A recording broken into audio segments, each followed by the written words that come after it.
3-4 দিন ধরে কাটলা বসে কিছু খাওয়াইতাম ভাই না দুপুর বেরিয়েছি আচ্ছা এনে কেউ নাই গিয়া দুলা ফাতা হাতে এনতে ভাঙ্গে নেই গিয়া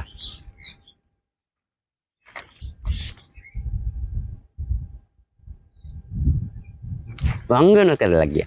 বসে দিও কিরে বিলু তুই কি আর দিতা এই দুলা ফাতা ভাঙতেছি বসে কেয়ার পাতা বসে লাগিয়া তে ফাতাতে ভাঙ্গছে এই রাস্তার মাঝে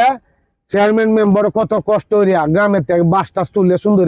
এই গাছের মাঝে বেড়া দিছে লাগাইছে এই গাছ গাছালি বন্ধ মাইজ রাস্তার মাইজ বন্ধের মাঝে এই গাছ গাছালি রুছে এই গাছ গাছালি মানুষের অক্সিজেন টানে মানুষ কেটকার মারে কাজ করিয়া রাস্তার মাঝে জিরা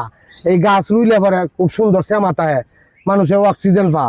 সব কিছু মানুষের উপকার আছে এই গাছ গাছালি রাস্তা থাকলে তুই যে প্রত্যেকদিন তুই ভাতা ভাঙ্গে বড়ি লাগি নেস এটা কি কামটা তুই ঠিক করছস হ্যাঁ ক ভাই আমি অতটা জানতাম না মানুষের এই গাছ গাছালি থাকলে মানুষের অক্সিজেনের অনেক উপকার আছে মানুষ একটা ক্ষেত কাজ করছে করিয়া গাছ তলে বই দিরাইবো এরপরে যে রাস্তাটা ফাঁকা করতেছে আমরা ভালো লাগি না তাহলে তুই কি কামটা ঠিক করছস ক না কামটা ঠিক আছে না আমি অতটা আগে ভাবছি না বুঝলি না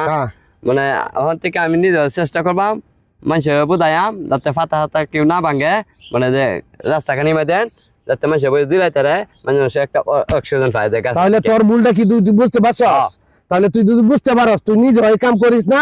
আর মানুষরা না হরবে করার লাগি ঠিক আছে ইনশাআল্লাহ কয়ে দেম সবাই কয়ে দেম মানে গাছের পাতা হাতা রাস্তা ঘাটে ভাঙে না নিতেও যাতে মানুষের বই দিলাই তারা যাতে একটা অক্সিজেন পায় হ্যাঁ হ্যাঁ আচ্ছা আচ্ছা আচ্ছা তা ভালো কথা আচ্ছা তাই হ্যাঁ আচ্ছা আচ্ছা